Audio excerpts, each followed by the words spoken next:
reggae entertainment lifestyle. Now here's part 2 of African Symbol's interview on real artistry.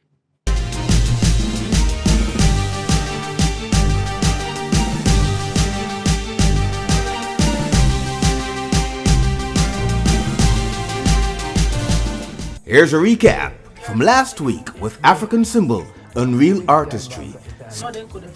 Right, so me have a revenge.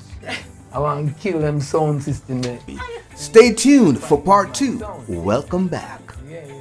Wow, when we think about that kind of journey and the kind of determination you had to develop a culture that went as far as New York and created other genres of music through the sound system, through the street dance and putting up boxes. It came from persons like you who were determined to play music. Right. When you think about reggae music and whether from your time and how you see it develop, who would you say or where is the origin of now the reggae music itself? Well, the origin of the reggae music over the years coming up as a kid, there are a lot of genre. If them say per capita in Jamaica create the most genre of music in the world. Right. I remember you'd have Kumina, you have Mento, then you come up to Ska, then you come up to Rocksteady, then come back to reggae. So out of that genre of music, that's where the reggae comes from. So it's not really an individual. Jamaican like to change. So it's how our own music evolved. Our own music that we had, the Kumina, the Mento, and we arrived at a sound, reggae music. Right.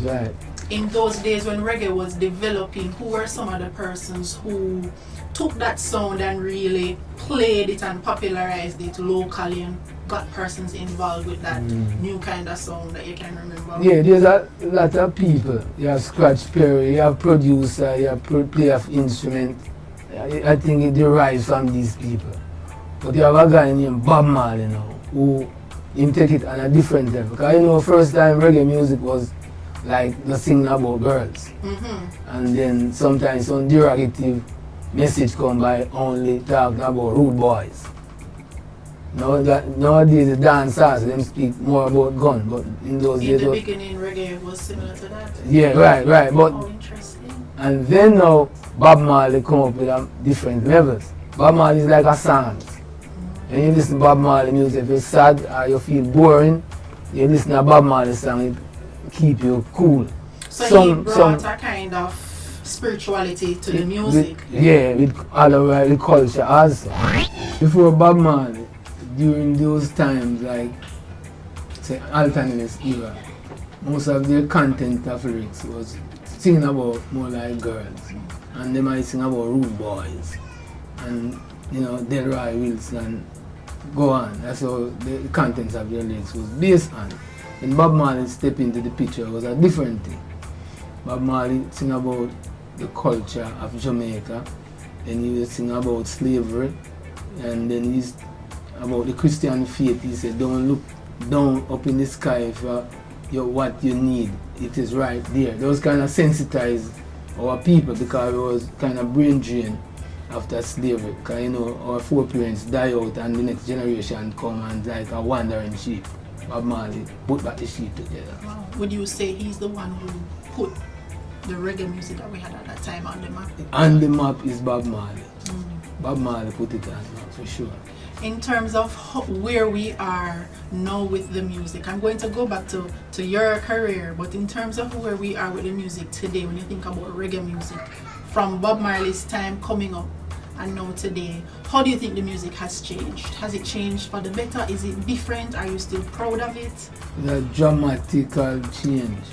Because the younger generation is like them neglect the traditional music. We don't say they have to go back to the traditional music, but there's something you can pick from it and continue. Because if you look in Jamaica right now, the richest man out of reggae music is still Bob Marley. And look how long he died, almost 40 odd years now, 20 odd, probably 30 odd years. No one can pick up the baton and carry on like how Usain Bolt dominate track on the field. Check it. Most of our artists them living unspoiled. You might find some individual that have a little change and put it together. Like you know, call if you want to say Sean Paul or Junior Gang or whatever. There's a few you can count on your finger. And in Jamaica have a lot of artists.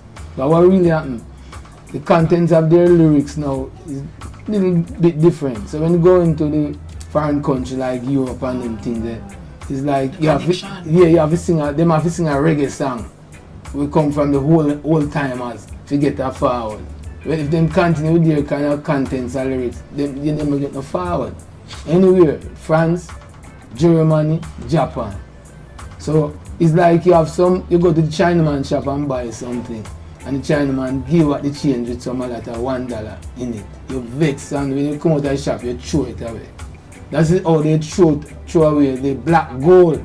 The black gold is the music that keep Jamaica on the map. Now Jamaica is a country, we used to have banana industry, we used to have sugar cane, we used to have bauxite. Most of these things privatized to other people. So the only industry in Jamaica now is the music industry. But it has been neglected by the government. They are so naive that they don't see they're playing with the industry. They're depending on tourism. Tourism is the mecca of Jamaica right now. But most of the tourism money caused by Jamaican reggae artists. When they go abroad and perform and say Jamaica, people want to know this place Jamaica. Bob Marley is the man who come from that country, so I'm gonna go. So Bob Marley is the man who create tourism, put Jamaica on the map with true reggae music, but being neglected by the government all the time. Stay tuned for part 3, African Symbol's journey into the music industry.